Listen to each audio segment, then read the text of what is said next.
ሰላም ለክ በስመ አብ ወወልድ ወመንፈስ ቅዱስ አሐዱ አምላክ። ለሰማይ ከዋክብትን ለምድር እጽዋትን ውበት ያደረገ እግዚአብሔር በዚች ታላቅ ቤተክርስቲያን ውበት ያደረጋችሁ የእግዚአብሔር ቤተሰቦች፣ የእናታችን የቅድስት ድንግል ማርያም ልጆች፣ አባቶቻችን፣ እናቶቻችን፣ ወንድሞቻችን፣ እህቶቻችን፣ ሕፃናት በኃያሉ በእግዚአብሔር ስም እንደምን ከረማችሁ? እንደምን ሰነበታችሁ? እንደምን ዋላችሁ? ሳይገባን እንደ ኃጢአታችን ብዛት እንደ ሰውነታችንም ክፋት ሳይመለከት በቸርነቱ በይቅርታው አቅፎ ደግፎን እስከዚህ ዕለትና ሰዓት አድርሶን በዚህ በተቀደሰው ተራራ ለተቀደሰ ዓላማ በቤቱ የሰበሰበን የድንግል ማርያም ልጅ መድኃኔዓለም ከፀሐይ መውጫ እስከ ፀሐይ መግቢያ በፍጥረታት ሁሉ አንደበት ስሙ የተመሰገነ ይሁን። እንደ እግዚአብሔር መልካም ፈቃድ ያው የቅዱስ ጳውሎስን መልእክት ተከታታይ ትምህርት ነው እየተማማርን ያለ ነው። ከባለፈው ዓመት ቀድሞ ዕብራውያንን በባለፈው ዓመት ደግሞ ሮሜን ተመልክተናል። አሁን ቆሮንቶስን ነው የምናየው። አንደኛና ሁለተኛ አለ። ሁለት ጊዜ ልኳል ማለት ነው ሐዋርያው። በአንድ ሀገር ሁለት ጊዜ መልእክት ይልካል። ለአጽንዖ ነገር ነው። የመጀመሪያው ተልኮላቸው የሚገባው ትምህርት ተሰጥቷቸው አዳዲስ ነገሮች በመካከል ሲፈጠሩ ያንን ለማጥራት መልሶ መልእክት ደጋግሞ ይላካል።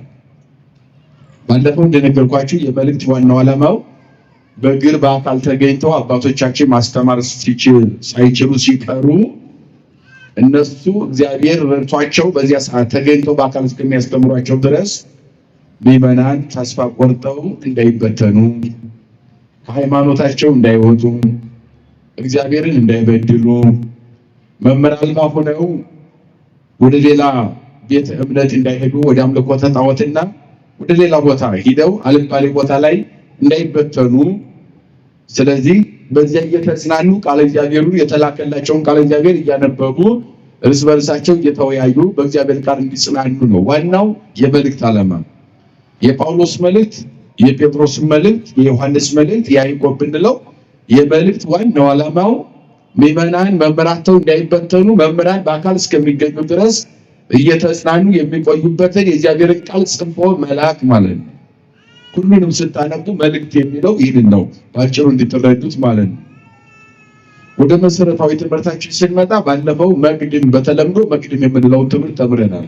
አስቀድሞ ከምዕራፉ ቀድሞ የሚነገር በትርጓሜ አባባላችን ደግሞ በቤተክርስቲያን አስተምሮ ደግሞ ምክንያተ ጽሕፈት ይባላል። የጻፈበትን ምክንያት ማለት ነው። ለምን ጻፈ?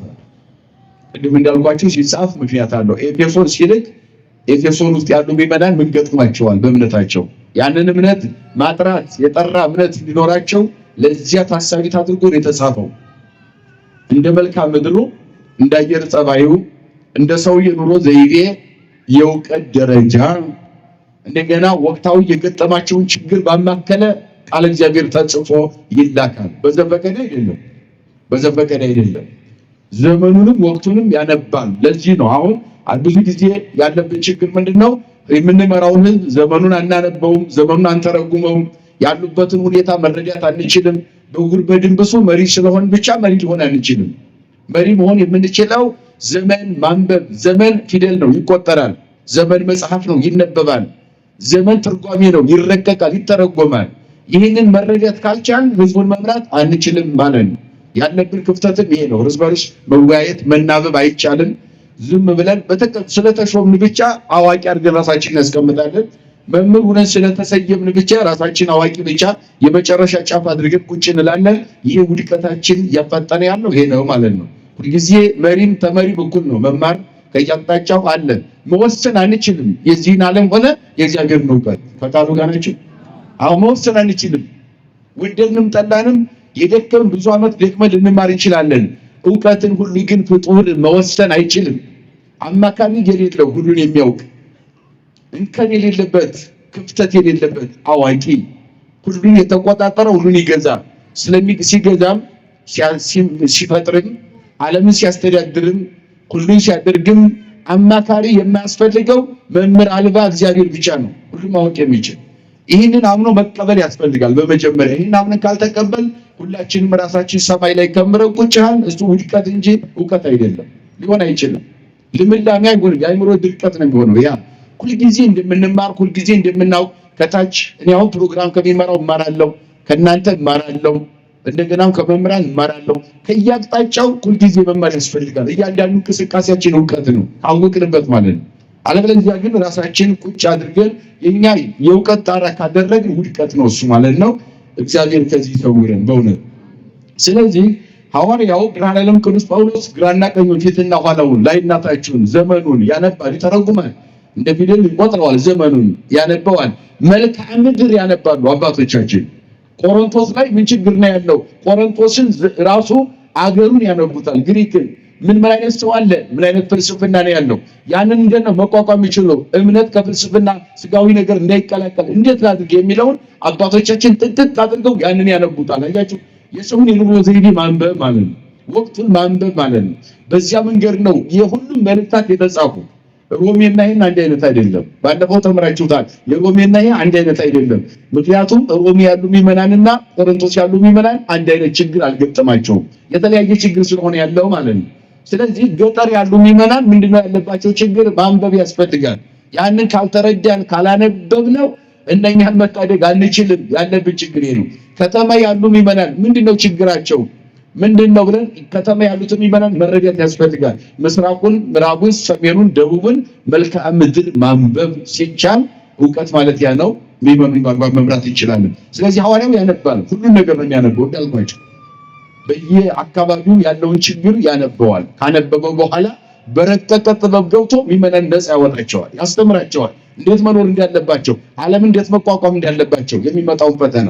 ስለዚህ በዚህ ላይ ሰዱቃውያን፣ ፈሪሳውያን የምንላቸው ባለፈው ነግሬያቸዋለሁ። አዲስ የመጡ ስለሚኖሩ ፈሪሳውያን የሚባሉት ከትንሣኤ በኋላ ማግባት፣ መጋባት፣ መውለድ፣ መዋለድ ያለ ይህንን ዘመን ይህንን ዓለም መልሰን እንኖረዋለን የሚሉ ናቸው። እኛ ደግሞ ትምህርታችን ከትንሣኤ በኋላ ማግባት፣ መጋባት፣ መውለድ፣ መዋለድ፣ ማረስ፣ መቆፈር፣ መነገድ፣ ትርፍ ኪሳራ የሚባል የለም። ብርሃን ለብሶ ቅዱስ ቅዱስ ቅዱስ እያሉ ማንን ማመስገን ብቻ ነው። ህመም የለ፣ ሞት የለ፣ መከራ የለ፣ ስደት የለ፣ አሳዳጅ የለ፣ ተሳዳጅ የለ፣ ፍርድ የሚያዛባ የለ፣ የሚዛባበት የለም። ቅዱስ ቅዱስ እያሉ ሰማያዊ ንጉሥ ከእግዚአብሔር ጋር ክርስቶስን በገሃድ እያዩ ብርሃን ለብሶ መኖር ነው የኛ ትምህርታችን። ያ ነው። ፈሪሳውያንን በዚህ ጥለዋቸዋል። የፈሪሳውያን ትምህርት በዚህ ውድቅ ይሆናል ማለት ነው።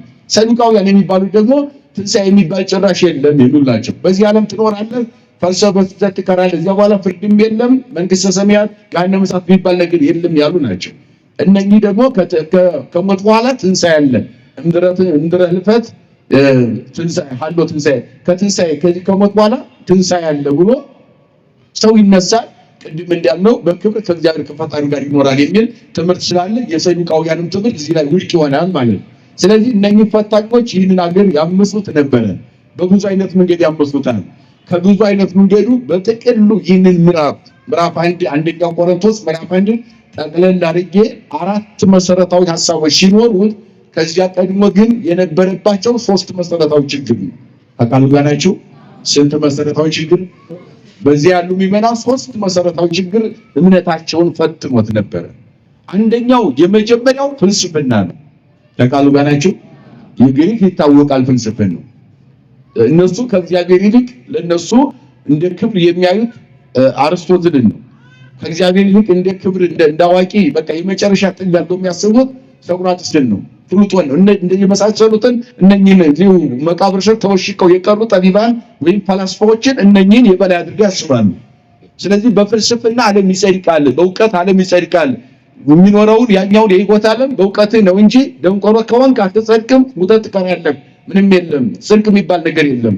በእውቀት በመመራመር በፍልስፍና ጣራን የነካ እውቀት ካለ ግን ምድርና ሰማይ እንዲሁ ጠፈሩን፣ ምህዋረ ፀሐይ፣ ምህዋረ ወር፣ ከዋክብት፣ ሙጣ ፀሐይ፣ ነፋሳት፣ አውታር ይህንን የምትመራመር ከሆነ ጻድቅ ነህ ብለው በስጋዊ ትምህርት ጽድቅ ያለ ብለው የሚያምኑ ናቸው።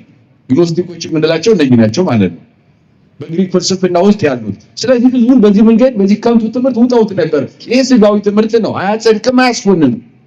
የሚጠቅመን ለስጋዊ ነገር ነው መፈላሰፉ። እግዚአብሔር ግን የሰጠን ከቃሉ ጋር ናችሁ። ማን የሰጠን ነው? ኃጢአት አይደለም ይመናል መፈላሰፍ ችግር የለም። ጠፈር ላይ መውጣት ችግር የለም። ጨረቃን መጋለብ በጨረቃ ላይ መሮጥ ችግር የለም። እዚያም ላይ በመኪና መሄድ ችግር የለም። ኃጢአት አይደለም ይሄ። ዋናው መሰረታዊ ነገሩ ግን ይህን ሁሉ የፈጠረ እግዚአብሔር አለ። ከእግዚአብሔር የሆነ እንጂ እግዚአብሔርን ያመጣ ምንም ፍጡር የለም ማለት ነው። እግዚአብሔር ሁሉን ያመጣ ነው። ከሁሉ በላይ እግዚአብሔር ነው ብሎ ግን ደረጃን ማስጠበቅ ያስፈልጋል። የማንን ደረጃ? ከሁሉ በላይ ማን ነው? እሱ እግዚአብሔር ነው። ይህንን የነሱ ችግራቸው እግዚአብሔርን ትተውት እግዚአብሔር በፈጠረው ነገር በፍጡር ነገር ይመካሉ። ፈጣሪን ረስተውታል። ስለዚህ ከዚህ ፍልስፍና ህዝቡን ነፃ ማውጣትና አይ ጠፈሩ ጥሩ ነው መመራመራቸው፣ ግን ጠፈሩን የፈጠረ እግዚአብሔር ዘንግታችኋል። የቆሮንቶስ ምዕመናን ነው ሐዋርያው እያለ ያለው። ፍልስፍናው ችግር የለውም። በፀሐይ ላይ መረማመዳቸው ምህዋረ ፀሐይ የፀሐይን እንቅስቃሴ መንገዷን ማወቅ፣ ምህዋረ ከዋክብት ሚጣተ ብርሃናት የሚመላለሱበትን መንገድ ማወቅ፣ ስለ ከዋክብት ስለ ጨረቃ ስለ ፀሐይ መመራመራቸው ጥሩ ነው። ክበበ ፀሐይን ማወቃቸው ጥሩ ነው። እሱ ችግር የለውም። ይህን ሁሉ የፈጠረውን ግን ልትዘነጉ አይገባም። ያን ሁሉ የፈጠረ እግዚአብሔር በለቢሰ ሥጋ ሰው ሆኖ መጥቶ ዓለምን አድኗል። ይህንን ያዙልኝ ነው የሐዋርያው ትምህርት። ከቃሉ ጋር ናቸው። ሁሉን ያስገኘ ማንን እመኑ? በማን ተመኩ? በሱ ተመኩ። አንደኛው ከዚህ ፍልስፍና ህዝቡ ነፃ ማውጣት ነው። ሁለተኛው ጥበብ ችግራችን። አንደኛው ፍልስፍና፣ ሁለተኛው ጥበብ። በእርግጥ ፍልስፍናና ጥበብ ተመሳሳይ ናቸው። አዎ ተመሳሳይ ናቸው። ግን ጥበብን ደግሞ በልዩ ሁኔታ ጥበብን ደግሞ ምን እያሉ ይመካሉ መሰላችሁ? ጥበብን የሚመኩበት ደግሞ ጥበብ አሁን እንዳልኳችሁ የተለያየ ጥበብ አላቸው። እውቀት ማለት ነው። ጥበብ ቀጥታ መራቀቅ ማወቅ ማለት ነው። ተራቀቀ ማለት ነው። ጥበብ ማለት ርቀት ማለት ነው። ስፋይ ኑሮ ማለት ነው። የአእምሮ ስፋት ማለት ነው። ከየአቅጣጫው ሁሉ ነገር ማወቅ መረዳት የሚችል የመረዳት ችሎታ ነው ጥበብ ራሱ ማለት ነው። ያኛው ፍልስፍና ያልኳቸው ይሄ እንዲህ ነው ይሄ እንዲህ ነው ብሎ በተፈጠረ ነገር ላይ መፈላሰፍ ነው። ይሄኛው ደግሞ ምጥቀት፣ ስፋት፣ ርቀት የማይወሰን እውቀት እንዳለ ያን ሁሉ አስፍቶ ማየት ከአንድ የተሻለ እይታ የማመንጨት አቅም መኖር ነው ይሄ ጥበብ የምንለው ማለት ነው። ስለዚህ በዚህ ውስጥ ነበሩና የኢየሱስ ክርስቶስን ትንሣኤውን፣ ሞቱን፣ ዓለምን ማዳኑን ይሄንን ክደው ነበረ። ስለ መሰቀሉ መስቀሉ በደሙ እንደተቀደሰ ይህን ሁሉ ዘንግተው ነበር። እነዚህ ሰዎች ዘንግተው ነበር። ስለዚህ መዘንጋት የሌለባቸው ነገር ቢኖር ጥበብ ስጋዊ፣ ጥበብ መንፈሳዊ፣ ጥበብ መለኮታዊ በሶስት ይከፈላል። በእኛ አስተምሮ ጥበብ በስንት ይከፈላል? ጥበብ በስንት ይከፈላል? አንደኛ ስጋዊ ጥበብ። ስጋዊ ጥበብ ቅድም እንዳልኳችሁ ጥልቅ ባህሩን መመራመር፣ ይሄን ስለ ጥልቅ ባህር ማወቅ፣ ስለ ተንቀሳቃሽ ስነ ፍጥረት ማወቅ፣ ረቂቅ ስነ ፍጥረታትን ሰፍሮ ቆጥሮ ማወቅ፣ ግዙፋን ፍጥረታትን ማወቅ፣ እንደገና ደግሞ እያንዳንዳቸው ፍጥረታት ምን አይነት ባህሪ ጠባይ እንዳላቸው ያንን መመራመር፣ ይሄ ጥበብ ነው ስጋዊ ጥበብ የሚባለው። ሌላው ከዚህ ጋር ተያይዞ ስጋዊ ጥበብ የሚባለው ማረስ፣ መቆፈር፣ መጻፍ፣ መደጎስ፣ እነኚህ ሁሉ ፈረስ መጋለብ ነው የሚሉት ሊቃውንት። እንደውም ይሄ ሁሉ ስጋዊ ጥበብ ይባላል። ምን ይባላል? ለምሳሌ ረስ የማያውቅ ሰው እርሻ ረስ ብትሉት ምን ይላል? ያርሳል እንዴ? አያርስም አይደል? ቆፍር ብትሉት ችሎታ የሌለው ሰው ምን አይልም? አይቆፍርም ማለት ነው። ለምሳሌ እንጀራ ለመጋገር እንጀራው በፊት መቀመም ያለበት ነገር እንዲቀመም ያስፈልጋል አይደለም? ሁሉም ሰው እንጀራ አይጋግርም አይደል? አሁን ጠላ ለመጥመቅ ወይም ጠጅ ለመጣል እጅግ ረቂቅ የሆነ ፍልስፍና አለው አይደል? ጥበብ አለው። የሚጨማመሩ ነገሮች አሉ። ቅድመ እና ማዕከለ ግራ የሚባል ነገሮች አሉ። አስቀድሞ ጠጃው መዘጋጀቱ በፊት ወይም ጠላው ከመዘጋጀቱ በፊት በሚዘጋጅበት ጊዜ ከተዘጋጀ በኋላ ይሄንን ቅመም የሚያውቁት በተለይ እናቶቻችን ይሄን በደንብ ያውቁታል ማለት ነው። ይሄ ሁሉ ጥበብ ነው። ስጋዊ ጥበብ ይባላል። ምን ይባላል? ስጋዊ ጥበብ ይባላል። አያችሁ፣ ይሄንን ማወቅ እግዚአብሔር የተሰጠ ጸጋ ነው ማለት ነው። ኃጢአት ግን አይደለም። ይሄ ስጋዊ ጥበብ። መንፈሳዊ ባጭር ነው መረዳችን እንዳይሰፋብን።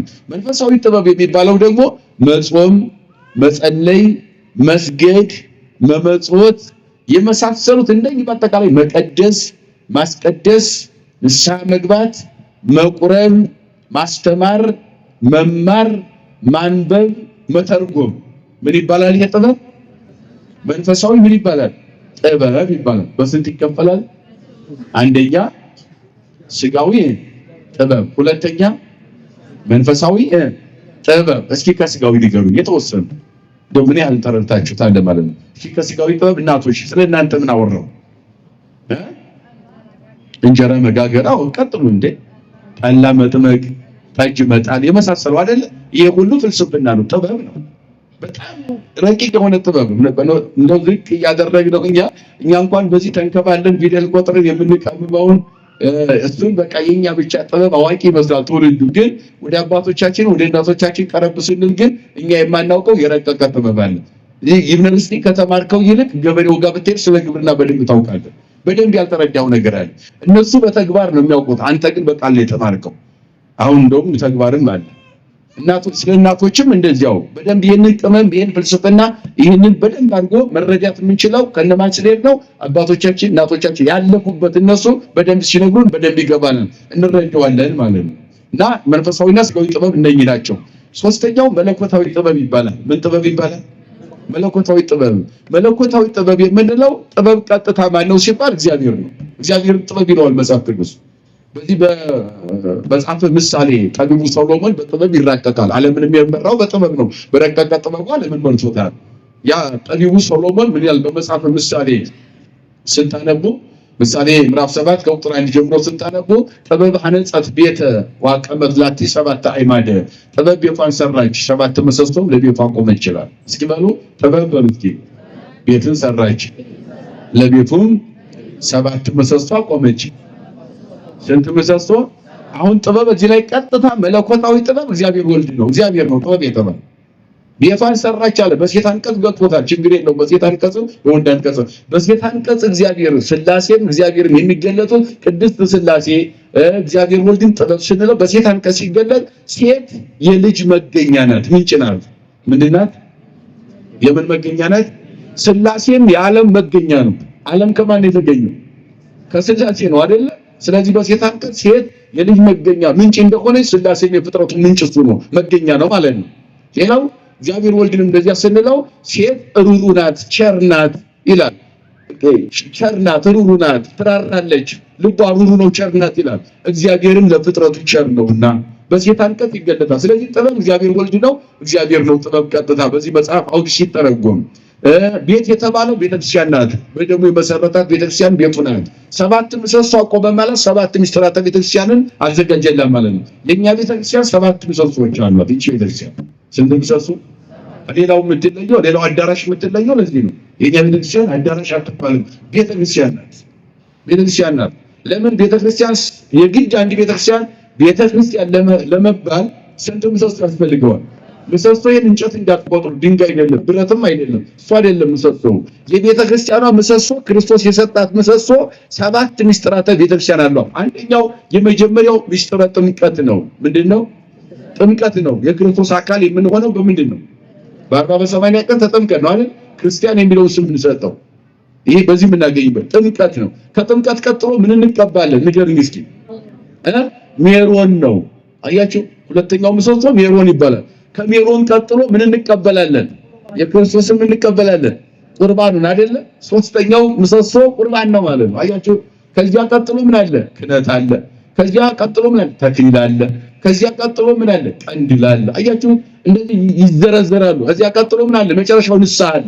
እነኚህ የቤተ ክርስቲያኗ ምሰሶዎች እነኚህ ናቸው። መጽሐፍ ቅዱስ ሲተረጎም አይ መጽሐፍ ቅዱስ ትርጓሜ ያስፈልገው ምናምን ይላቸዋል። በደንብ ይተረጎማል። ካልተተረጎመማ ጫካ ነው መጽሐፍ ቅዱስ፣ መግባት አይቻልም። እነሱ ጥቅስ አንጠልጥለው ነው የሚያጭበረብሩት። የኛ ቤተ ክርስቲያን ጥቅስ አልፈን አንጠቅስም፣ ጥርግ አድርገን ነው ምን ተረጉም ነው። ምክንያቱም ቤተ ክርስቲያን የምታስተምረው እስከ ጥጉ ድረስ ተርጉማ ነው የምታስተምረው። በዚህ በአንድምታ ቤት 13 ጊዜ የሚተረጎም የሐዲስ ኪዳን ትምህርት አለ። 13 ጊዜ አንድ አረፍተ ነገር በ13 አይነት መንገድ አያችሁ ይተረጎማል። አንድ አረፍተ ነገር በብሉይ ኪዳን 11 ጊዜ ይተረጎማል። የመጨረሻ ጥግ ነው የምነግራችሁ። በመጽሐፍተ ሊቃውንት 9 ጊዜ አንድ አረፍተ ነገር፣ በመነኮሳት 7 ጊዜ ይተረጎማል። መጽሐፍ ቅዱስ በዚህ ልክ ነው የኛ ቤተክርስቲያን ተርጉማ የምታስተምረው። ስለዚህ ያ ጥበብ ማን ነው አልኳቸው? ኢየሱስ ክርስቶስ ነው ማለት ነው። ቤት ማን ነው? ቤተክርስቲያን። 7 ምሰሶ 7ቱ ምን ናቸው? ምስጢራተ ቤተክርስቲያን። ገብቷቸዋል አይደለ? ስለዚህ ጥበብ መለኮታዊ ስንል እግዚአብሔር ማለት ነው። ያን ጥበብ መያዝ ያስፈልጋል። እግዚአብሔርን ጥበባችን እግዚአብሔር እንደሆነ የጥበብ ጥጉ ወደር አልባው ጥበባችን እግዚአብሔር እንደሆነ ይህን ማወቅ እንዳለብን ያስረዳናል። ስለዚህ በጥበብ ተፈተው በስጋዊ ጥበብ ብቻ እነሱ ተጠግተው ስጋዊ ጥበብ ብቻ ይዘው መንፈሳዊ ጥበቡን ትተው ነበርና ሐዋርያው የተፈተኑትን ስጋዊ ጥበብን መንፈሳዊ ጥበብን እሱን ያዙ አለና ሶስተኛው ግን መሰረቱ ለሁሉም የጽድቅ ጥጉ መለኮታዊ ጥበብን ያዙ ብሎ ስለዚህ አስተምሯል። አጠቃላይ የምዕራፉ ጽንሰ ሐሳብ ይህንን ይመስላል። በመጀመሪያ ወደ ምዕራፉ ሲመጣም ጳውሎስ ዘተሰይመ ሐዋርያው ኢየሱስ ክርስቶስ በፈቃድ እግዚአብሔር ወሴንቴስ ሆነ ይላል። እነሆ ቅዱስ ጳውሎስ የተጠራው ባይገባኝም ነው የሚለው በትርጓሜው ላይ ባይገባኝም ለወንጌል አገልግሎት የተጠራው ዓለምን እንዲሰብክ ከኢየሱስ ክርስቶስ የተጠራው የኢየሱስ ክርስቶስ ባሪያ አገልጋይ የሆንኩ ከኔ እንዲሁም ደግሞ ሴንቴስ ከተባለው ከወንድሜ ከሱ የተላከው መልእክት ነው ይላል። እንደው ከሴንቴስ የተላከ አለና ሊቃውንቱ ሴንቴስ ማን ነው? እሱ አልጻፈ፣ እሱ አልተረጎመ፣ እሱ አላነበበ። ሴንቴስን ለምንድን ነው ጳውሎስ የጠቀሰው? ከሱ ተላከ አለ ራሱን ትቶ ቢሎ ለትትና ነው። ለምንድን ነው? አብሮት ወጣ ይወርድ ነበርና አብሮት ከጎኑ አይለየውም ነበርና ሲታሰር የሚጠይቀው ነበርና ሲወድቅ የሚያነሳው ይደግፈው ነበርና ለትትና ከሱ ከወንድሜ የተጻፈ ብሎ ተናገረ። አያችሁ፣ ራሱ ግን ጳውሎስ የጻፈውን ከወንድሜ የተጻፈ እንደው ለማይበረ ቤተክርስቲያን ዘብሔረ ቆሮንቶስ እንደተቀደሱ በኢየሱስ ክርስቶስ ወተሰሉ ቅዱሳን ተብለው የተጠሩ በኢየሱስ ክርስቶስ ስም የተጠሩ የተሰየሙ የተለዩ በቆሮንቶስ ላሉ ምእመናን ማይበረ ቤተክርስቲያን ማለት ምእመናን አንድነት ጉባኤ በክርስቶስ ኢየሱስ ለተጠሩ ለነኛ የተጻፈው የተላከላቸው ይህ ነው አለ። ወለኩሎሙ ለጸጉ ስሙ ለቆሮንቶስ ብቻ አይደለም የተጻፈው አለ። የኢየሱስ ክርስቶስን ስም ለሚጠሩ ሁሉ የተጻፈ ይገል ቃል ነው። ለማን የተጻፈ ነው አለ? ለጸጉ ስሙ የኢየሱስ ክርስቶስን ስም ለሚጠሩ። አሁን ለኛ ለምንድን ነው ሰበከ ጳውሎስ መልእክት? የማንን ስም እንጠራለን? በማን እናምናለን? በማን ስም ተጠምቀናል? በማን ነው የምንጸድቀው? በሱ ነው አይደለ? እስከና ደግሞ ለነሱ ሁሉ ስሙን ለሚጠሩ ሁሉ የተጻፈ እንጂ ለቆሮንቶስ ብቻ አይደለም ማለት። ለጊዜው ለቆሮንቶስ ቢጻፍልን ቃሉ የተጻፈው ግን ኢየሱስ ክርስቶስን ስሙ ለሚጠራ ለሚያምንበት ሁሉ ተሰቅሎ አድኖኛል፣ ስጋውን ቆርጦልኛል፣ ደሙን አፍስሶልኛል፣ ቀድሶኛል፣ መንግስቱን ያወርሰኝ እሱ የኔን መከራ ራሱ መከራ አድርጓል፣ እርቃኑን ተሰቅሎ ብርሃን አልብሶኛል ብሎ ለሚያምን ሁሉ የተጻፈ የእግዚአብሔር ቃል ነው ይላል ሐዋርያው። ወኩሉ በሐዋርያቲሆሙ ወለነኒ ምስሌሆሙ ከኔ ጋር ያሉትንና እኔና ከኔ ጋር ያሉትን በሐዋርያቲሆሙ በየሀገሩ ላሉት ለነሱ ሁሉ የተጻፈላቸው ነው። ጸጋ ወሰላም ሀበ እግዚአብሔር አቡነ ጸጋና ሰላም ከእግዚአብሔር አባታችን ከኢየሱስ ክርስቶስ ከጌታችን ይሁን ይላል። ዘልፈ አኩቶ ለእግዚአብሔር በእንቲአክሙ ወበእንተ ጸጋሁ ለእግዚአብሔር ዘጠው በለክሙ በኢየሱስ ክርስቶስ የተሰጣችሁን ዘወትር የተሰጣችሁን ጸጋ ስለዚህ እግዚአብሔርን አመሰግነዋለሁ። ምን እለዋለሁ? ምን ስለሰጠን? ጸጋ ሲተነተን ብዙ ነው። ምእመናን በጸጋው ድነናል የሚሉ ሰዎች አሉ። በዚህ ብቻ ሊያጭበረብሩ የሚሞክሩ ይህን ጸጋን እዚህ ላይ ትንሽ ልበል። ባለፈውም ብየዋለሁ። ቆሮንቶስ ሮሜ ላይ ስንማር ጸጋ ሲተረጎም በጸጋው ድነናል የሚሉ ሰዎች አሉ። እሺ በጸጋው ምንድነው ስትሏቸው በቃ ተሰቅሏል ብለናል፣ ሌላ አያስፈልግም፣ ሌላ ምንም ስራ አያስፈልግም፣ እምነት ላይ በጸጋው ስለዳን ማለት በራሱ አድኖናል፣ ሌላ ስራ አያስፈልግም አይነት ስሜት ብዙዎች ይገልጻሉ። ግን ጸጋ በእኛ ቤት ሲተረጎም ጸጋ ቅድም ያልኳችሁ ሰባቱ ምስጢራተ ቤተክርስቲያን ናቸው። ጸጋ የሚባሉት በቃሉ ጋር ናቸው። ጸጋ ማለት ጸጋው ሰጠ የግዕዝ ቋንቋ ነው። ጸጋው ሰጠ ነው። ምን ሰጠን ካል አንደኛ ራሱ ሰጥቶናል። ክርስቶስ ማንን ሰጥቷል? ራሱ የኛን ባህሪ አድርጎ ስጋችንን ነፍሳችንን ተዋህዷል። በእመቤታችን በድንግል ማርያም አማካኝነት የሷ ስጋ የኛ ስጋ የሷ ነፍስ የኛ ነፍስ ነው። በትርጓሜ እንደዚህ ያስቀመጡት ራሱን ሰጥቶናል። አያቸው ረቂቅ ባህሪ መለኮት በግዘፈ ስጋ ተገልጦ እንደኛ ሰው ሆኖ እየተመላለሰ በዚህ ምድር ላይ ብሉይ ጠጥ ብሎ ራሱን ሰጥቶናል። አንደኛ ይሄ ነው። አያቸው ጥምቀት አንደኛ ያላመነ ያልተጠመቀ የእግዚአብሔር መንግስት ምን አይልም ነው የተባለው፣ አይወርስም አይደለ? ስለዚህ በዚህ ማለፍ ግድ ነው። ጸጋ አንዱ ጥምቀት ነው። ሁለተኛው ጸጋ ሜሮን ነው። ሶስተኛው ጸጋ ምንድነው ያልኳችሁ? ቁርባን ነው፣ ስጋና ደሙ ነው። አራተኛው ጸጋ ይቀጥላል፣ ክህነት ነው። አምስተኛው ጸጋ ምንድነው ሲባል ሜሮን ነው። ከዚያ ንስሐ ብለን የምንዘቀው ይሄ ሰባቱን ምስጢራተ ቤተክርስቲያን በየደረጃው የተሰጠ ጸጋይ ነው። በዚህ ጸጋ ካላለክ ድነት የለም ነው የሚያስተምሩ እንጂ በጸጋው ድነናል በማቅራራት ብቻ ጽድቅ አይገኝም። እንዴት ይሆናል? ይሄን ደረጃ በደረጃ መፈጸም ያስፈልጋል። ይሄ ሁሉ ነው እግዚአብሔር ያዳነን በዚህ ጸጋ ነው። በምንድን ነው? በእነኚህ ጸጋ ነው ያዳነን። ገብቷችኋል አይደለም? እንደው በጸጋው ድና ሲባል ቁርባን የለ እነሱ ቤት፣ ምንም ንስሐ የለ እነሱ ቤት፣ ሜሮን የለ እነሱ ቤት፣ አያችሁ ቀንዲል የለ እነሱ ቤት። በጸጋው ድነናል ብቻ ዝም ብሎ ሜዳ ላይ በጸጋው ድነናል።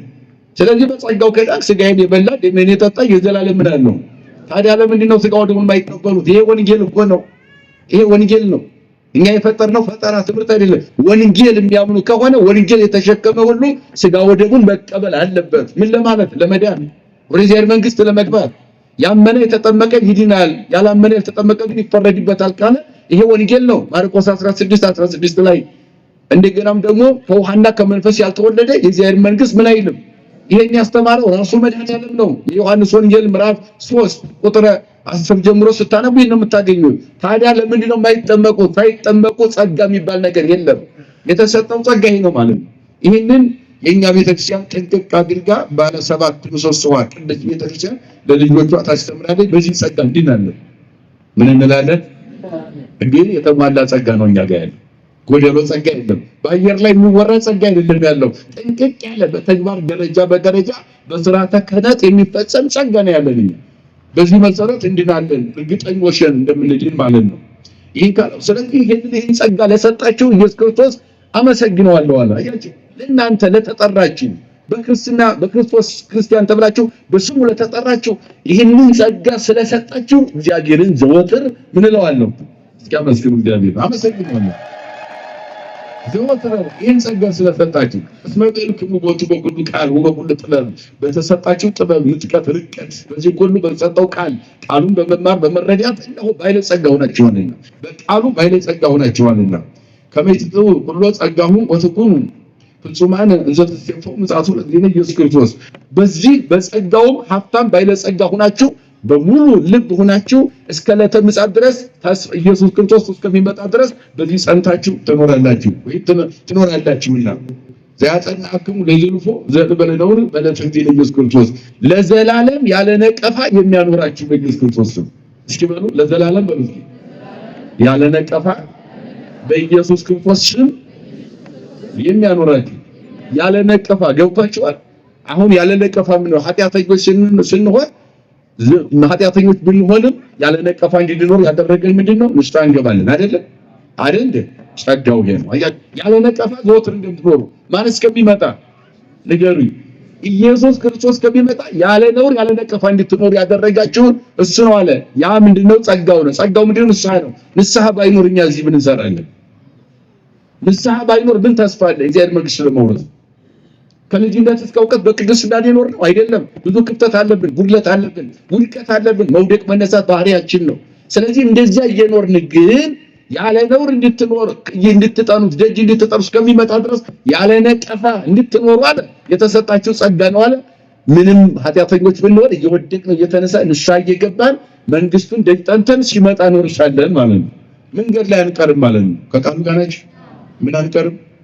መንገድ አይቀርም ክርስቲያን ንስሐ እየገባ ይቀጥላል እስከሚመጣለት መንግስተ ሰማያት እነኋት በመካከላችሁ ያላት የራሱ ያወርሰን የማንንም ደላላ የሌለባት ቀጥታ በእሱ ብቻ የምትሰጥ ማንም ፍርድ የማያዛባባት በጎሳ በጎጥ በሸለቆ በቋንቋ በተለያየ መንገድ ማትወረስ ራሱ ብቻ መጥቶ ደጅ ለጠኑት ለልጆቹ የሚያወርሳት ማለት ነው። ስለዚህ ያንን ያለ ነውር የምንኖርበት ንስሐ ነው።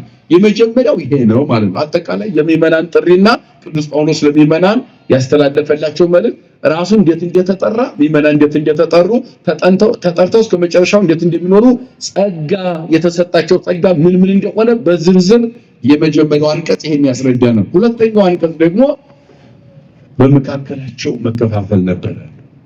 ምን ነበረ? እግዚአብሔር መከፋፈልን ከዓለማችን ያርቅልን። አዎ እግዚአብሔር የማይወደው ስለሆነ ማለት መከፋፈል ነበረ። ስለዚህ ምን አለ ደግሞ ለዚህ ደግሞ ለዚያኛው እንዴት እንደተጠሩ መንግስተ ሰማያት እንዴት እንደሚወርሱ የእግዚአብሔር ልጅ እንዴት እንደሆኑ እሱም እንዴት እንደተጠራ ከነገራቸው በኋላ እዚህ ላይ ደግሞ በእናንተ ዘንድ የሰማሁት ነገር አለ ሐዋርያው ቅድም እንዳልኳቸው ቦታውን ያነባል፣ ሀገሩን አንብቦ ነው የሚገባው አልኳቸው። መጽሐፍ ሳይሆን ሀገሩን በቃሉ ጋር ናቸው። የሚጽፈው እግዚአብሔር ቃል ነው። ለሚጽፍለት ሀገር ግን ሀገሩን ያነባዋል። ህዝቡ ምንድነው ያሉት፣ በምን ውስጥ ነው ያሉት ብሎ ያነባዋል። ምን አይነት ችግር ነው የገጠማቸው፣ እንዴት አድርጌ ገቡበት ችግር ላውጣቸው ብሎ ሐዋርያው ተጨንቆ ነው የሚጽፈው። ተጠቦ ምንም እንኳን እግዚአብሔር መንፈስ ቅዱስ ለሚጠበቁት ለሚጨነቁት ለሚለምኑት አብዝቶ ሚስጥር ቢገልጥ ማለት ነው። ግን አብዝቶ እግዚአብሔር መጠየቅ ስለሚያስፈልግ ይጠይቃል። እና ምን ይላል መሰላችሁ?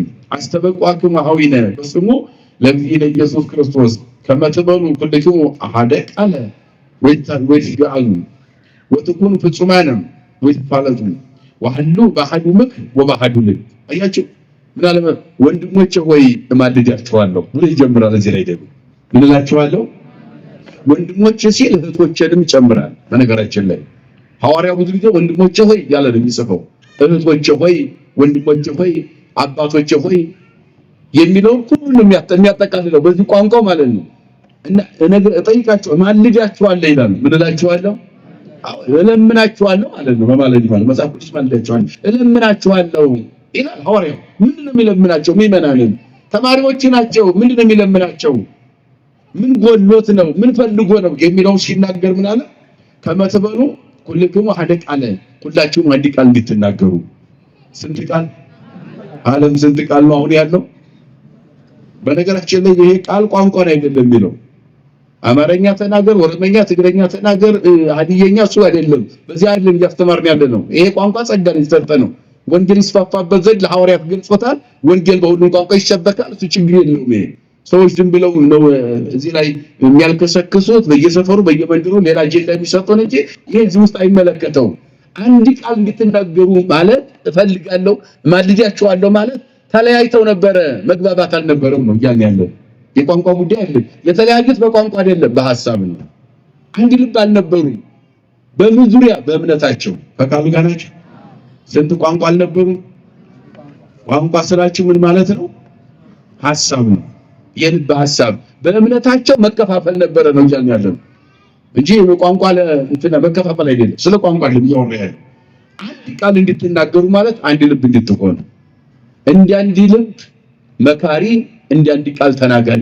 በአንድም ተው ስለግላችሁ ገቡ። እስኪ በሉ ወንድሞቼ ሆይ በሉ እስኪ እንዲያንድ ልብ መካሪ፣ እንዲያንድ ቃል ተናጋሪ እንድትሆኑ እማልዳችኋለሁ። እንዲያንድ ልብ እንድትመክሩ፣ ልባችሁ አንድ ይሁን። በኢየሱስ ክርስቶስ ዙሪያ ላይ አትከፋፈሉ። በእምነታችሁ ዙሪያ ላይ አትከፋፈሉ። እምነታችሁ ይሄን አይፈቅድም። አንድ ቃል እንድትናገሩ፣ አንድ ሐሳብ እንድታስቡ እማልዳችኋለሁ አለ። ይቀጥልና ምክንያቱም ለምን አለ? ይሄን ምን ሰምቶ ነው? አንድ ቃል አለመሆናቸው፣ አንድ ልብ አለመሆናቸው፣ እንዳንድ ልብ አለማሰባቸው፣ እንዳንድ ቃል አለመናገራቸው ምን ሰምቶ ነው ይሄን ያላቸው? እማልዳችኋለሁ ነው ያለው። ዝቅ ብሎ የሚያስተምራቸውን ቢመናን እማልዳችኋለሁ ያለ ሐዋርያ እኮ ነው። ግን እማልዳችኋለሁ አለ። ለለምናችሁ ባካችኋል። ምን ሰምቶ ነው የሚለው ስንመለከተው ነገሩን በእንቲአክሙ አሁን እምቤት ቀላይ ወጣ ከመልካሃዱስ ጋዙ እርስ በርሳችሁ እንደምትጣሉና እንደምትነቃቀፉና እንደምትለያዩ ከቀላይ ወጣ ቤት ሰምቻለሁ አለ። አያችሁ ቀላይ ወጣ በዚያው ሀገር ይኖር ነበርና ያንን ነገር የቀላይ ወጣ ቤተሰብ ነግረውታል። ለማን? ለሐዋርያው ሊያስተምር ሲሄድ እባክህ የሚመናን ተለያይተዋል፣ አንድ ሐሳብ አይደሉም በእምነታቸው አንድ ቃል አይናገሩም፣ ይነቃቀፋሉ። መነቃቀፍ የልብ መለያየት አለ። ልባቸው የተራራቀ ነው። በእኛ ዘንድ ያሉ በቆሮንቶስ ያሉ ምዕመናን እንደዚያ ናቸው። እባክህን ብለው ለቅዱስ ጳውሎስ ነግረውታል። ቀላይ ወጣ ቤተሰብ ቀላይ ወጣ ዘውቱ ሉቃስ ብለው ታዲቃውቱ ሉቃስ ብለው ይተረጉሙታል። ብሎ አንድ ሰው ሁለት ስም ስላለው ተለያይተዋል፣ አንድ አይደሉም። አንድ ሐሳብ በውስጣቸው የለም። አያችሁ የለም። በሃይማኖት አይፈቀድም መለያየት። በአንድ በኢየሱስ ክርስቶስ ነው ምናምነው አይደለም። በአንድ በኢየሱስ ክርስቶስ የሚያምን ደግሞ እርስ በርሱ አይነቃቀፍም፣ እርስ በርሱ አይጣላም፣ እርስ በርሱ አይለያይም።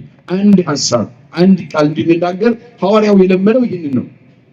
ወናሁ ነገረከሙ አለ። ከዚህ በኋላ እነሆ ነግራችኋለሁ ዘትብሉ ወበይናቲክሙ እርስ በርሳችን የምትሉትን ነግራችኋለሁ አለ። ምን ማለት እንዳለባቸው አያችሁ እንዴት እንዲያጠናው ከቀላይ ወጣ ቤት ነግረውኛል። አንድ ሐሳብ እንዳልሆናችሁ አለ አይደለም። እንዴት የቀላይ ወጣ ቤት ወይም ቤተሰብ እንዴት ነገሩ? አልተከፋፈልም ብለው እንዳይዋሹ ደግሞ ምን አለ? ምን ብላችሁ ራሱ እንደተለያያችሁ አውቃለሁ። ልንገራችሁ የተለያያችሁበት ምክንያት አለ። ምክንያቱ ጭብር ያስቀምጥ ነው። ልንገራችሁ ቀላይ ወጣ ነገረኝ፣ የቀላይ ወጣ ቤተሰቦች ነገሩኝ፣ አወሩኝ ስላችሁ እነሱ ጋር አሁን ብላችሁ እንዳትለያዩ እንዳትጣሉ ምን በምን ምክንያት እንደተለያያችሁ እንዳልተግባባችሁ እነሆ ልንገራችኋለሁ፣ እነሆ ነግራችኋለሁ አለ። አነ ዘጳውሎስ አንዱ ችግር ግማሾቻችሁ የጳውሎስ ነን ትላላችሁ። እየሰማችሁ ነው? ግማሾቻችሁ የማን ራሱን ነው እኮ የኔ የጳውሎስ የምትባላችሁ አይ የጳውሎስ ነን ከጳውሎስ ውጭ ሌላ እንቀበልም ጳውሎስ ውጭ ሐዋርያ የለንም አስተማሪ የለንም አይነት ስሜት አላችሁ። አንደኛ የጳውሎስ ነን ትላላችሁ። ሁለተኛው ወአነ ዘአጵሎስ የአጵሎስ ነን የምትሉ አላችሁ። ከአጵሎስ ውጭ አንቀበልም የምትሉ ቀጠልና ሶስተኛው ወአነ ዘኬፋ ኬፋ ማለት ጴጥሮስ ማለት ነው። የጴጥሮስ ነን የምትሉም አላችሁ። ከጴጥሮስ ውጭ አንቀበልም የምትሉ በጴጥሮስ ብቻ ተጠግታችሁ ያላችሁ ሰዎች አላችሁ። ቀጠልና ተሰቅለኑ በእንቲአክሙ ጳውሎስ ጥያቄ ጠይቃችሁ አለ። ጳውሎስ ስለእናንተ ተሰቅሏልን? እየሰማችሁኝ ነው? ተሰቅሎ ዓለምን አንድ ያደረገው ማን ነው? ጳውሎስ የኢየሱስ ክርስቶስ ባሪያ ነው አይደል? አገልጋይ። ተሰቅሎ ግን ዓለምን አንድ ያደረገው ጴጥሮስ አይደለም። ዓለምን ተሰቅሎ አንድ ያደረገው ጳውሎስ አይደለም። ዓለምን ተሰቅሎ አንድ ያደረገው አጵሎስ አይደለም። ተሰቅሎ ዓለምን የተበታተነውን ሕዝብና ሰውና እግዚአብሔር ሰውና መላእክት በአጠቃላይ ነፍስና ሥጋ ሰባት መስተጻራን በክርስቶስ መሰቀል ዓለም አንድ ሆኗል። ዓለምን አንድ ያደረገው ኢየሱስ ክርስቶስ ነው። ስለዚህ ዓለም ተናፈቀኑ ክርስቶስ ተከፈለን ወይስ በጳውሎስ ስም ተሰቅላችኋልን? ወይስ በአጵሎስ ስም ነው በጳውሎስ ስም ተጠምቃችኋልን? አጵሎስ ስለእናንተ ተሰቅሏልን? እያንዳንዱ በዝርዝር ነገራቸው። እስኪ ንገሩኝ አላቸው። ሲላቸው መልስ የለም። ግን በመካከላቸው ክፉ መምህራን ገብተው ነበር። ዛሬ ምፋል ግራ ከሁለት ከሶስት አራት ተገነጣጥሎ ከከሌ ውጭ አልከተልም ከከሌ ውጭ አልከተልም የሚል ብዙ ነው ያለው አይደል? አንዱ ሰባኪ ተከትሎ ሲናውዝ የሚል ሰው አለ። በቃ እሱን እንደ እግዚአብሔር ቆጥሮት ማለት ነው። ሰባኪ ነገር ጉድጓድ ሲገባ አብረህ ጉድጓድ ትገባለህ። ሰባኪ አትከተል፣ ዘማሪ አትከተል፣ ቄስም አትከተል። አስፈላጊ ከሆነ መከተል ያለበት ቤተክርስቲያኗን ነው። መከተል ያለበት ቤተክርስቲያኗ የምታስተምረን የኛ ቤተክርስቲያን እንከን የሌላት የክርስቶስ አካል ናት። ራሷ ክርስቶስ ነው፣ የክርስቶስ አካል ናት ቤተክርስቲያን ስህተት የለባትም። ማንም ሰው ግን ስህተት ይኖርበታል። ተቃሉ ጋር ናችሁ። ምን ይኖርበታል? ማንም ሰው ምን አያጣውም? ስህተት አያጣውም። ስህተት የሌለባት የክርስቶስ አካል ማናት እሷ? አዎ። ስለዚህ መጠጋት ያለብን ማን ጋር ብቻ ነው? ቤተክርስቲያን ነው። መምህራን ጥሩ ሲያስተምሩ መቀበል ጥሩ፣ ትምህርታቸውን ጥሩ ትምህርቱ መውሰድ ጥሩ ነው። ከዚያ ውጭ ግን ካንተ ውጭ ለሐሳር ይሄ ውድቀት ነው። ቅድም እንዳልኳችሁ አጵሎስ አልተሰቀለልም፣ ኬፋ አልተሰቀለልም ማለት እኔ ጳውሎስ በእኔ ስም ተጠምቃል እንዴ? እኔ አላጠመኩም፣ እንደውም ከቀለዮጳ ቤት ውጭ አላውቅም ማለት ምናልባትም በዚህ አጥምቄ ከሆነ ከቤተ እስጢፋኖስ ውጭ የማውቀው ነገር የለኝም ማለት። ምክንያቱም ወንጌል ለማስተማር እንጂ ለማጥመቅ ክርስቶስ አላከኝም። ግን የተጠመቀው በማን ስም ነው አለ? በኢየሱስ ክርስቶስ ስም ነው። ጽድቅ ያለው በሱ ስም ተጠምቀ እንጂ በእኔ በጳውሎስ ስም ተጠምቀ መንግስተ ሰማያት አልወረስክም፣ ልትወርስ አትችልም አለው። ጴጥሮስ ተላላኪ ነው፣ ሊያገለግል መጥቷል፣ እንደኔ ይሰብካል ኬፋ አለ። አጵሎስም እንደዚያው። ስለዚህ ሰው ላይ አትጠጉ። እምነት ከክርስቶስ ጋር እንድትጠጉ የሚሰበክበት የሚያሳየን የህይወት መንገድ ነው ወንጌል። ስለዚህ ከሰው ጋር ተለጥፋችሁ ክርስቶስ እንዳትገኙ ነው። ከቃሉ ጋር ናችሁ። ከሰው ጋር ካደረግነው አይምሯችን ሁሉ ክርስቶስን ወደ መካድ ይመጣል። ብዙዎቹ ብዙ ሰባኪ ብዙ አገልጋይ እየተከተሉ የወደቁ የጠፉ ብዙ ወገኖች አሉ። እግዚአብሔር ወደ ምሕረታቸው ይመልስልን። አዎ ሰው ለሰው እንቅፋት ይሆናል። ሁልጊዜ በጽድቅ ላይ ቀጥል ይችላል። መንገድ ላይ መውደቅ ሊሆን ይችላል። መሰበር ይኖራል። ያን ጊዜ አብረን እንዳንሰበር ሁልጊዜም ከማን ጋር እንቁም? ቤተክርስቲያናችን ጋር። የሚያስተምረው ማን ነው? በማንም ላይ አድሮ የሚያስተምረው አንድ መንፈስ ቅዱስ ነው አይደል? ስለዚህ መንፈስ ቅዱስን ትምህርት መከተል ጥሩ ነው። ሰው ጋር ግን ጥገኛ መሆን ግን አያስፈልግም። ሰው ማንኛው ሰው አገልጋይ ነው። ለምሳሌ እኛን እንደ ድምጽ ማጉላው ቁጠሩ ነው ይመናል። ከቃሉ ጋር ናችሁ። እንደምን አልኳችሁ? አሁን ይሄ ድምጽ ማጉላው እኔ ካላወራሁበት ምን ይጠቅማችኋል? ታዲያ መንፈስ ቅዱስ በእኔ ላይ ተናገረ፣ እኔ አሁን ምን እጠቅማለሁ? ያ ማለት ነው በእኛ ላይ የሚናገረው መንፈስ ቅዱስ ነው። ሁሉ ለማውራት እግዚአብሔር ፈቀድ ያለበት አይደል? እንኳን አይደለም ለማስተማር ለመናገር እኮ ግቢም እንዲያልገባ ማድረግ ይችላል እግዚአብሔር አይችልም? እናንተ እንዲያትመጡ ማድረግ ይችላል አይደል? ግን ማን ስለፈቀደልን ነው? ክብር ለዚህ ነው። እግዚአብሔር ስለፈቀደ ሰብስቦ በዚህ ልክ እኛን አቅማችንን መረዳት ያስፈልጋል። አያችሁ? ስለዚህ ማይኩ ያለኔ ጥቅም እንደሌለው እኔም ያለ መንፈስ ቅዱስ ጥቅም የለኝም። ስለዚህ እግዚአብሔር መንፈስ ቅዱስ ግን ልጆቹን አይበትንም፣ ያስተምራል፣ ይመክራል፣ ያጽናናል። ስለሚያጽናና ፈቅዶልን እየተጽናናን ነው ማለት ነው። በዚያ ልክ ማሰብ እንጂ ራሳችን የሰው ጥገኛ ማድረግ ግን አያስፈልግም። ወባህቱ አጥመቁ ቤተ እስጢፋኖስ ወያመልከ ለመወባይ ዛጥመቁ ከእስጢፋኖስ ቤት ውጭ አጥምቅ ያለው በእስጢፋኖስ ቤተሰብ ነገር ግን ከዚያ ውጭ ያጠመቁት ሰው ያለ አይመስለኝም ካለም እኔ አላውቅም አላወራም። ምክንያቱም ለማስተማር እንጂ ለማጥመቅ አልተላኩም ይላል። ይሄ አጠቃላይ ምዕመናን ተለያይተው ስለነበረ ክፉ መምህራን ገብተው የየግላቸው እንዲሆኑ አድርጓቸው ስለነበረ ከየግል አውጥቶ የእግዚአብሔር እንዲሆኑ ምዕመናን የክርስቶስ አካል ስለሆኑ ቤዛቸው ክርስቶስ እንደሆነ እነሱ የክርስቶስ ተላላኪ እንጂ ክርስቶስ እንዳልሆኑ ወይም መንግስተ ሰማያት በእነሱ እጅ የሚሰጥ እንዳልሆነ እነሱ ወደ መንግስተ ሰማያት አቅራቢ መንገድ የሚያሳዩ የሕይወት መንገድን የሚመሩ እንደሆኑ አስረግጦ ራሱ ሐዋርያው ቅዱስ ጳውሎስ አስተማረ ለምዕመናን። ይሄ ነው። ሶስተኛው አንቀጽ ቀጥሎ ያለው ቅድም እንደነገርኳችሁ በስጋዊ ጥበብ ብቻ እየናወዙ መንፈሳዊ ጥበብን ቀጥሎ መለኮታዊ ጥበብን ዘንግተው ነበር ምዕመናን እዚህ ያሉት። ስለ ስጋዊ ጥበብ አሪዮስፋጎስ የሚባል አደባባይ አለ በግሪክ ሀገር። አሪዮስፋጎስ ማለት መካነ ፈላስፋ፣ መካነ ጠቢባን፣ ጥበበኞች ብቻ ተሰብስበው ስለ ጥበብ የሚራቀቁበት አደባባይ ማለት ነው አሪዮስፋጎስ ማለት። በዚህ አደባባይ ላይ ጠቢባን ብቻ ናቸው። ዝም ብሎ ማንኛውም ሰው አይገባም። በጥበብ የመጠቀ የረቀቀ የተባለ ሰው ብቻ እዚያ ጉባኤ ላይ ይገኛል። ስለ ጥበብ የሚራቀቁትና በዚያ ቦታ ላይ ቅዱስ ጳውሎስ ገብቶ ያስተምር ነበር። ሲያስተምር ስጋዊ ጥበብን ብቻ ገንዘብ ያደረጉ ስለ ስጋዊ ጥበብ ብቻ ይራቀቃሉ። መንፈሳዊ ጥበብና መለኮታዊ ጥበብ ክርስቶስን ዘንግተው ነበር። እነዚህ ሰዎች በተለይ በመስቀሉ ላይ ያደረገውን ቤዛነት ረስተው ነበር። ይሄን ዘንግተው ስለነበር እንዲህ ይላል እስመ ይፈነውን እግዚአብሔር ይሄን ቅድም ያልኳችሁ ለማጥመቅ እግዚአብሔር አላከኝም ለማስተማር ነው እንጂ ነው። እስመ ከመዚህ ይሄ መጽሐፍ አና ህኩል ጥበቢሆሙ ለጠቢባን እስመ ነገር ቀጥሎ ምን ይላል? ወይ ኮነ በጥበበ ነገር ነው እንደው በማባበል አይደለም። እኔም ማስተምራችሁ ወንጌልን ሳስተምር በማባበል አይደለም ይላል። ከመይሳር መስቀሉ ለክርስቶስ የክርስቶስን መስቀል ከንቱ እንዳናደርግ ምን እንዳናደርግ አዎ ክርስቶስ ተሰቅሎ ዓለምን ማዳኑን ይሄንን ከንቱ ነገር እንዳታደርጉት። ምክንያቱም እውነተኛው ጥበብ ክርስቶስ ነው። ያ ጥበብ መስቀል ላይ ውሏል። በመስቀል ደግሞ ዓለምን አድኖታል። እናንተ የምትጠሯቸው ጠቢባን ፈላስፋዎች ሁሉ መቃብር ስር ነው ያሉት። መቃብር ፈንቅሎ የተነሳ እስኪ ጥበበኛ ጥሩልኝ ይላል። በኋላ ያመጣዋል። የለም አለ መቃብር ረግጦ የተነሳ የሞት ማሰሪያ የቆረጠ ትላፉን ከፍቶ እንዲቀር ያደረገ የኔ አምላክ ብቻ ነው። እሱም ኢየሱስ ክርስቶስ ይባላል። ይሄን ከንቱ እንዳታደርጉ የሱን ማዳን ከንቱ እንዳታደርጉ ልንገራችኋል። እስመ ነገረ መስቀሉ በይሁቱ በአመህጉላን በሚጠፉ ዘንድ መስቀሉ ሞኝነት ይመስላቸዋል። ወባህብ የነሰ እነዚህና ኃይለ እግዚአብሔር ውጡ ለእኛ ለምናምን ግን የማን ኃይል ነው? የእግዚአብሔር ኃይል ነው። እስመ ከመዚህ ይሄ መጽሐፍ አነ ሐጉል ጥበቢሆሙ ለጠቢባን ወእሜንን ምክሮሙ ለመካሪያን የሚመክሩትን ምክራቸውን የማጠፋ ጥበበኞችንም ሁሉ የጥበብን አጠፋለሁ ብሎ እግዚአብሔር እንደተናገረ አታስተውሉም ምን አለ?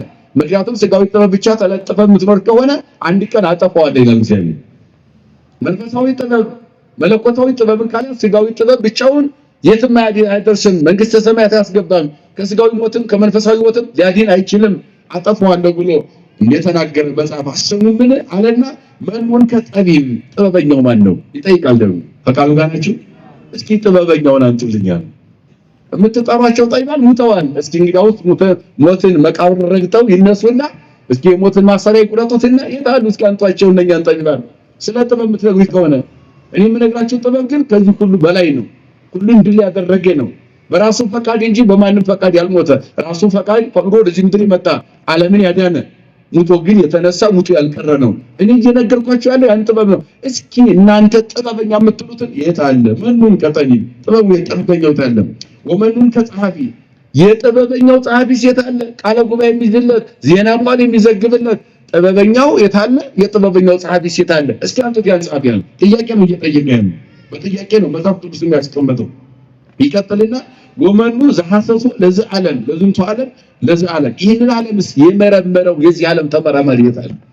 እስኪ ወርድና ቁመቱን ሰፍሮና ለክቶ መጥኖ ሰማይ ይህን ያህል ወርድ ያለው ይህን ያህል ቁመት ያለው ምድር ይህን ያህል ኪሎ ሜትር አለው ብሎ የሚያስቀምጥ የዓለም ተመራማሪ እስኪ አንቱት ከእናንተ መካከል የት አለ? የኔ የምሰብካችሁ ግን ሰማይና ምድርን ጠቅልሎ መዳፉ ላይ የያዘ በዓለሙም ውስጥ ዓለሙ ውጭ ያለ በማኅፀነ ማርያም ሲያድር ዓለምን ያላስተዳዳሪ የተው ዓለምን እያስተዳደረ በሰማይ ያለ በማኅፀነ ማርያም 9 ወር የተቀመጠ መቃብሩ 3 ቀን ሲቀመጥ ዓለምንም እየመራ ያለ ዓለምን እየመራ በመቃብር መኖር የቻለ ጥበብ ነው የምነግራችሁ። የታለ የእናንተ ጥበብ? የተመራመራት ዓለምን ከዚህ እስከዚህ ብሎ መጥኖ ለክቶ የሚናገር የታለ አለና ቀጥሎ አኮኑ አይበዳ እግዚአብሔር ለጥበበ ዝንቱ ዓለም የዚህን ዓለም ጥበብ እግዚአብሔር ከንቱ አድርጎታልና ተቃሉ ጋር ነች።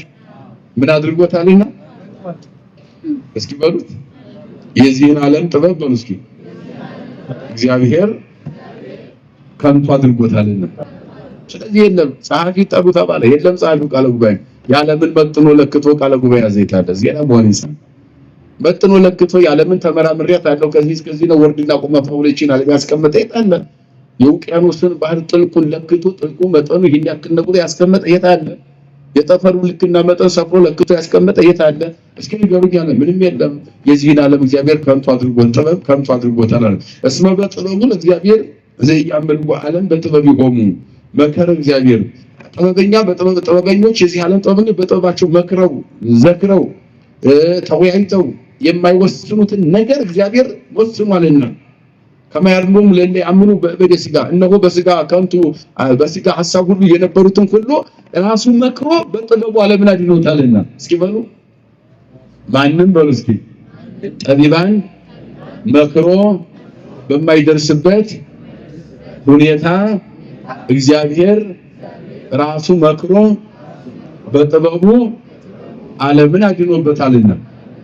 ማንም በማን ጥበብ ነው የዳነው አለ? አዎ የዚህ ዓለም ጥበቦች ተሰብስበው ዓለምን ማዳን አይችሉም። የዚህ ዓለም ጥበብ ምንም ማዳን አይችሉም። ዓለምን ያዳነው ወደዚህ ምድር ራሱ መከረ አለ። በነቢያት የመከረው ራሱ በሐሳቡ ያሰበውን ዓለምን ላድን ብሎ አሰበ። አስቦም አልቀረ እግዚአብሔር ሰው ሆነ። ሰው ሆኖ ወደዚህ ምድር መጣ፣ በለብሰ ሥጋ ተገለጠ። ሰው ለመሆን ያማከረው የለም እግዚአብሔር። በቃሉ ጋር ናቸው። ቃለ ጉባኤ ያዘለት የለም። ራሱ በልቡ መከረ እግዚአብሔር ዓለምን ላድን ብሎ አሰበ ማለት ነው። መከረ ማለት ራሱ ብቻውን የመከረው እግዚአብሔር። ያንንም ለአዳም ቃል ገባለት ከልጅሽ ተወልጄ እየዳኳ ድጄ በቀራንዮ ሰቅዬ ሥጋዬን ቆርሼ ደሜን አፍስሼ አድንሃለሁ የመከረውን ለአዳም ገለጠለት እግዚአብሔር። በራሱ ምክር ብቻ መጥቶ ዓለምን ተሰቅሎ አዳነ። ካዳነ በኋላ ሞተ። ከሞተ በኋላ ተቀበረ። ከተቀበረ በኋላ በሶስተኛው ቀን ተነሳ። ከተነሳ በኋላ ሥርዓተ ኪዳን ሥርዓተ ቤተክርስቲያን እያስተማረ ቆይቶ በ40ኛው ቀን የመላእክትን ማዕረግ እንደ ጫማ ተጫምቶ ነፋሳትን እንደ መሰላል እየረገጠ ደመናትን እንደ ትቢያ እያተነነ ሰማየ ሰማያት በክብር አደረገ። ክብር ለስሙ ይሁንና ይህን ጥበብ ነው ያው ይህን ጥበብ ነው የምነግራችኋለሁ። ምሰብክላችሁ ይህን ጥበብ ነው አለና ይገለጻል። እስማኤል ጉድኒ ታምረ እስቲያሉ ወጥርኒ ጥበብ ይሐስሱ አይሁዶች ምልክትን ይሻሉ። ምልክት አሳየን ሁሉ ጊዜ ክርስቶስ ሲያስተምር ጥያቄያቸው ከዮናስ ወዲህ ምልክት አይሰጣቸውም። ዮናስ በምድር በከርሰም ምድር 3 ሌሊት በባህር ውስጥ አድሮ ተነስቷል። እንዲሁ ክርስቶስም 3 ሌሊት በልበ ምድር በመቃብር አድሮ ይነሳል። ያ ምልክት ቀድሞ ተሰጥቷቸዋል። ከዚያ ወዲህ ምልክት አይሰጥም። አይሁዶች ምልክትን ትሻላችሁ። ጽር ማለት ግሪኮች ነው፣ በቋንቋቸው ነው። እናንተ ጽር ቅድም ያልኳችሁ ቆሮንቶስ ጽር ግሪክ ናት። ስለዚህ በግሪክ ያላችሁ እናንተ ደግሞ ሁልጊዜ ጥበብና ፍልስፍና ትለምናላችሁ፣ ትሻላችሁ፣ ሥጋዊ ነገር ትሻላችሁ አለ። ቀጠልና ምን አለ? እኛ ግን የተሰቀለው ክርስቶስን ምን እንላለን? በጣም ደስ ይላል። የተሰቀለውን ክርስቶስን ምን እንላለን? በደሰን ሰፍ ክርስቶስ አዘ ተሰቅለ እንዘንብ ላለ እንዲህ እያሉ ለአይሁድኒ መስሎም ዘሊቄቂ ለአይሁዶች የምንበድል ይመስላቸዋል፣ አረማውያንም ደግሞ የሰነፍን ይመስላቸዋል። ወለንስተ እንደዲን ለማይሁድ አረሚም ከአይሁድም እኛ ግን ለኛ እግዚአብሔር ኢየሱስ ክርስቶስ የእግዚአብሔር ኃይል ነው። የማን ኃይል ነው? የእግዚአብሔር ኃይል ነው። የእግዚአብሔር ኃይል በወልድ ተገልጧል ማለት ሥጋ በመሆኑ የእግዚአብሔር ኃይል ተገልጧል። የእግዚአብሔር ኃይል ነው አለ። የእግዚአብሔርም ጥበብ ነው አለ። ይህንን ሰብካለን። እስመ እበድ በእንተ እግዚአብሔር ይጠበብ ሙቃለመያው ከሰው ልጆች ያለ ስንፍና በእግዚአብሔር ምክንያት ጥበበኛ ሆነ።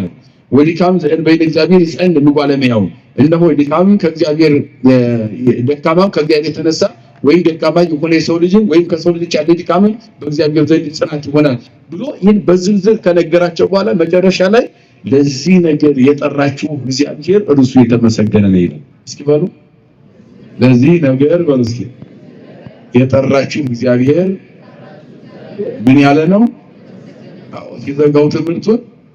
የሚመካ ቢኖር በማን ይመካ?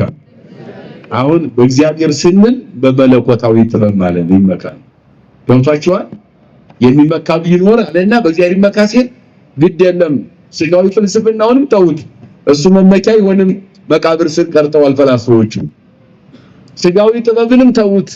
እሱ መመኪያ ይሆንም መቃብር ስር ቀርተዋል ጥበበኞቹ። የሚመካ ቢኖር በእግዚአብሔር ይመካ ማለት ኃይልም ጥበብም እሱ ነውና እግዚአብሔርን ገንዘብ ያደረገ ሰው ሊመካ የሚገባው በእግዚአብሔር የሚያምን ብቻ ነው። በማን የሚያምን? አዎ ይሄንን ብሎ ሐዋርያው ትምህርቱን ይዘጋል ማለት ነው። አንደኛ ቆሮንቶስ ጠቅለል ባለ ሁኔታ ምዕራፍ 1 ይሄንን ይመስላል። የመከረን የገሰጸን ያስተማረን የሰራዊት ጌታ እግዚአብሔር አምላካችን ከፀሐይ መውጫ እስከ ፀሐይ መግቢያ በፍጥረታት ሁሉ አንደበት ስሙ የተመሰገነ ይሁን። የእናታችን የንጽሕተ ንጹሐን የቅድስተ ቅዱሳን የድንግል ማርያም አማላጅነት የቅዱሳን አባቶቻችን ጸሎት አይለየን። ይቆየን።